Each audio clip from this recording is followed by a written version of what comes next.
You do not send a naval fighter into the heart of the Luftwaffe's domain. That was the iron law, unspoken, unquestioned, and carved from years of brutal air combat over Europe.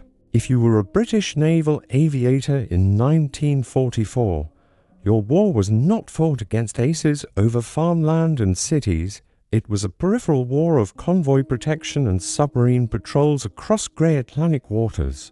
Your American allies flew Hellcats and Corsairs, muscular, radial-engine predators built for the Pacific.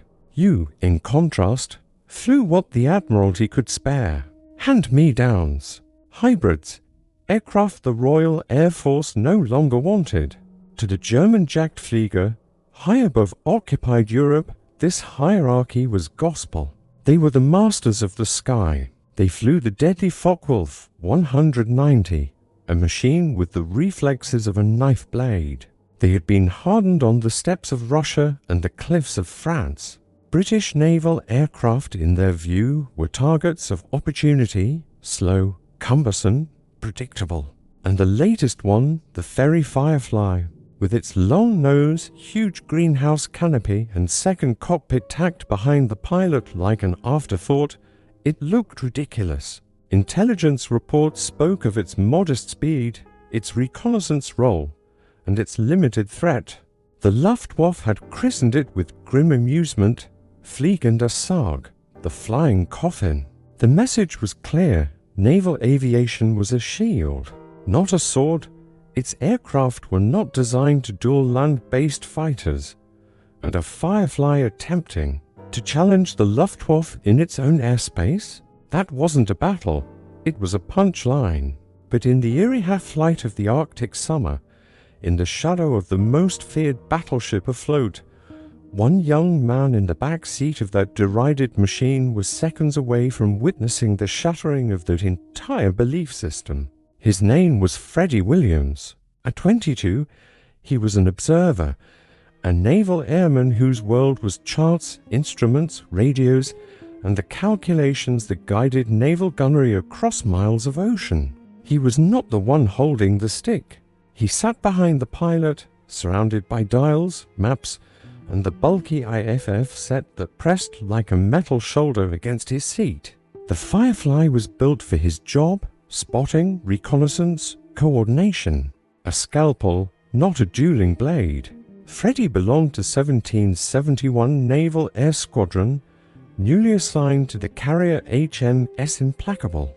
And in the late summer of 1944, every waking thought aboard that ship revolved around a single name: Tirpitz. The 42,000-ton German battleship lurking deep within the Norwegian fjords was not just a vessel. She was a strategic phantom, protected by mountains, torpedo nets, smoke screens, and flak concentrations so dense they were nicknamed the Christmas tree. She tied down the Royal Navy simply by existing. Sink her and the home fleet would be unleashed. Fail, and the shadow she cast remained. But reaching her meant flying through the Luftwaffe. The valleys around Fjord were patrolled by experienced pilots in Focke-Wulf 190s and Messerschmitt 109s. Prior carrier strikes had been bloody failures. In the upcoming Operation Goodwood, the Fireflies were assigned a dangerous supporting role, skimmed low over the fjord, fire rockets and drop their single 500-pound bomb to suppress the Tirpitz's flak positions and draw fire away from the slower Barracuda dive bombers. They were the shield for the sword, a thankless, lethal task. And for a plane mocked as a coffin, it looked suicidal. Freddie knew the numbers. AFW 190A8 could top for 100 miles per hour. A Firefly, on a friendly day, could reach 316. The 190 carried a wall of machine guns and cannon. The Firefly carried for 20mm Hispanos, powerful, yes, but spaced wide on its large wings.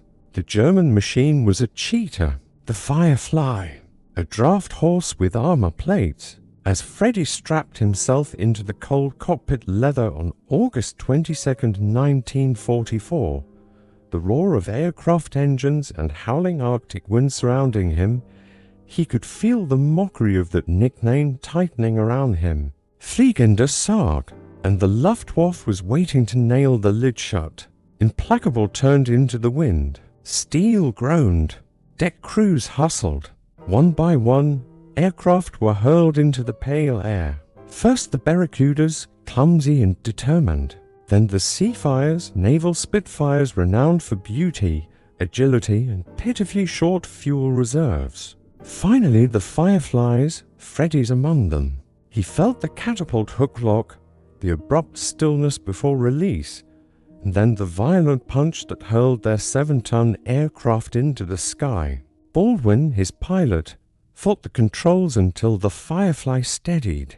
They formed up and headed 120 miles toward the Norwegian coast and the fjords beyond into enemy territory.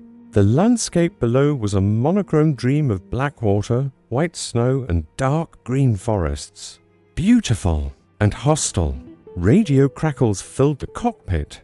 Nothing alarming. Silence. Too much silence. Then the calm voice of the fighter controller broke in. Bandits. Many bandits.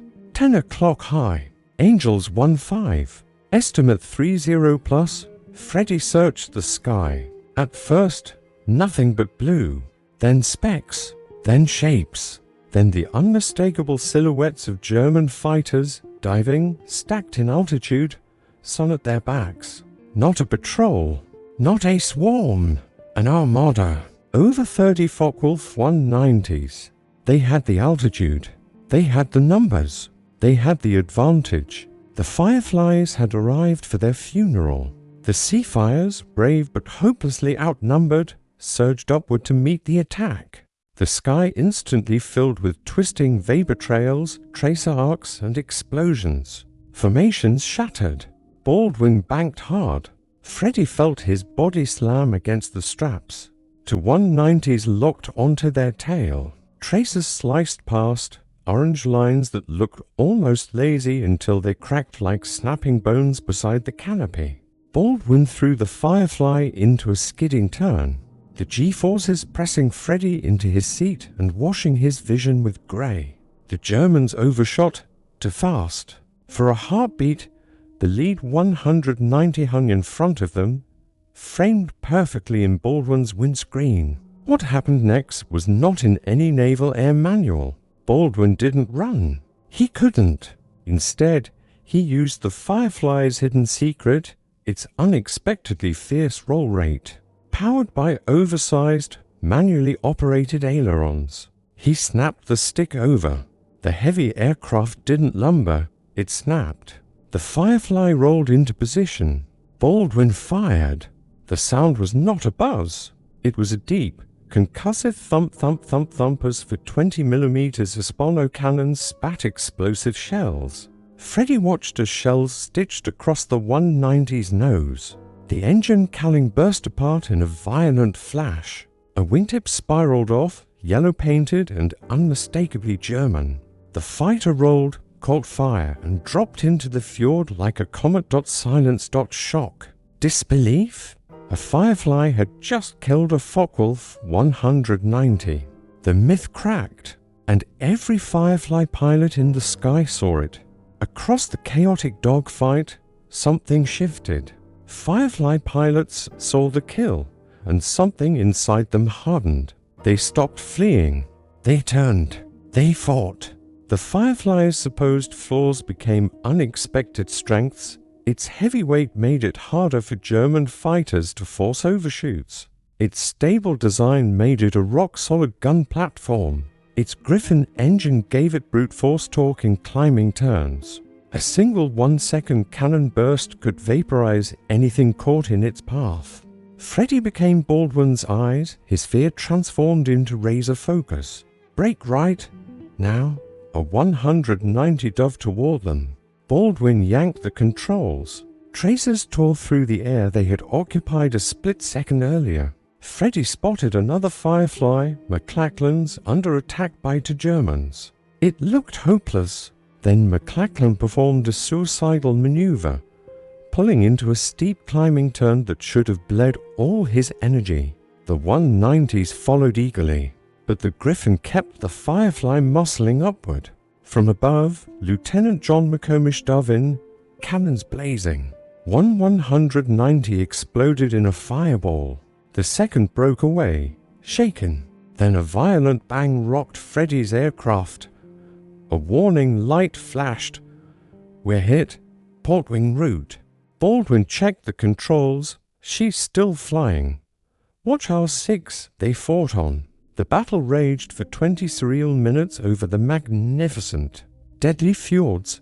Fireflies improvised tactics on the fly, loose pairs, with one acting as bait and the other pouncing from above. German pilots, trained for individual dogfighting, couldn't adapt. One German ace, over 40 kills, made the fatal mistake of trying to outturn a Firefly at low speed. The British pilot held his nose steady, fired a clean burst, and the ace's fighter disintegrated. Another 190 tried to climb away and was hit from over half a mile, trailing steam and smoke as it vanished behind a mountain. By the time the strike leader called retreat, the sky was almost clear. 5 Focke-Wulf 190s confirmed destroyed, several more heavily damaged. Not a single Firefly lost.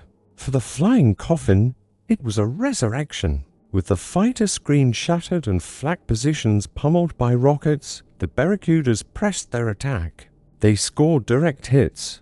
Tirpitz was not sunk, not yet, but she was rendered unfit for combat.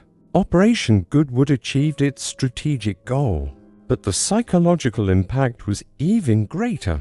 Luftwaffe reports described a heavy-to-seat British naval fighter with unexpected maneuverability and devastating armament. Recognition guides were quietly corrected. The mocking nickname was erased from briefings. And in the Royal Navy, the effect was electric. The fleet air arm, long in the roof's shadow, suddenly had proof of its worth. The Firefly squadrons became feared attackers. Over the Dutch coast and French ports, they excelled at low-level rhubarb missions, shredding locomotives, trucks, and shipping. Their cannon tore through targets with frightening ease. Their toughness let them absorb flak and limp home. German flak crews learned to dread the deep. Throaty rumble of a Griffin engine approaching low and fast. The Firefly had entered the war as a joke. It flew into history as something else entirely. Freddie Williams survived the war. He returned to Britain forever changed.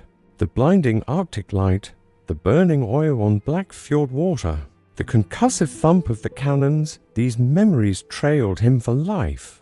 He had been one thread in a tapestry of quiet courage. Men like Baldwin were Clacklan, and McComish, men who had looked ridicule in the face and fought anyway. The Fairey Firefly would go on to serve in the Korean War and in the navies of Canada, Australia, the Netherlands and Denmark.